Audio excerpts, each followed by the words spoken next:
This was one of those few moments in history where dozens of African ethnic groups who had never fought together before rose as one. And what was the reason why? A single message. Enough. Enough. The Maji rebellion wasn't just a revolt. It was one of the earliest displays of African unity against European rule, and it terrified the Germans. German East Africa, present-day Tanzania, had become a pressure cooker. Heavy taxes, forced cutting labor, and brutal punishments for refusing to do any of these things. Entire communities worked for colonial profits, not themselves. And in that tension, a voice arose. His name, Kinjekitile. He was a spiritual leader who told the people, "You are stronger together than you think." Kinjekitile introduced Maji, sacred water that he claimed would protect them in battle. But this is what the outsiders missed. The Maji wasn't about magic, it was about belief.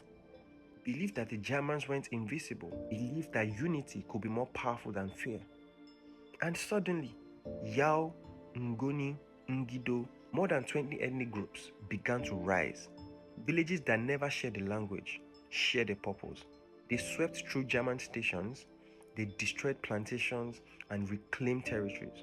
For a moment, Germany was losing an entire colony, and then they responded with extreme force.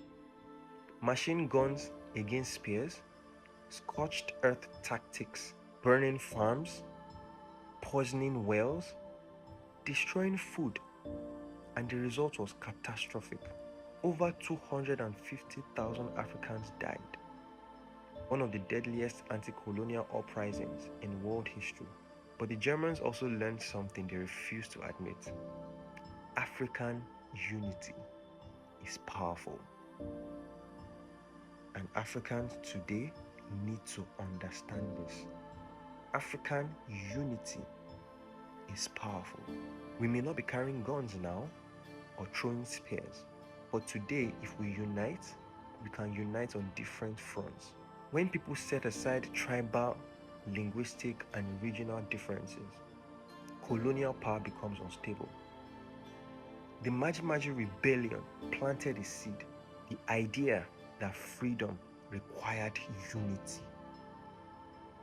Freedom requires unity. And we need to understand that. Once again, I'm saying it. We can unite on different fronts. It doesn't have to be war. Decades later, this same spirit would fuel independence movements across East Africa. They didn't just fight the Germans, they proved unity was Africa's greatest weapon. There's technology, there's art. There are different fronts on which we can unite against colonial powers. Whether you like it or not, they still exist. And to be able to conquer them, we need to unite. Logically speaking, no African country is actually big enough to fight this thing alone. Logically speaking, we don't have enough resources alone. We don't have enough wealth alone. We don't even have enough intelligence alone. We need to unite as countries. Currently, in the modern day Africa, we need to unite as countries to fight against colonial powers. You see, Africa is actually very dangerous to oppress. But we Africans, we don't know that. If you can unite against whichever oppressors there may be, we can win. But until we realize that we are better together than apart, we are not going anywhere. Until next time.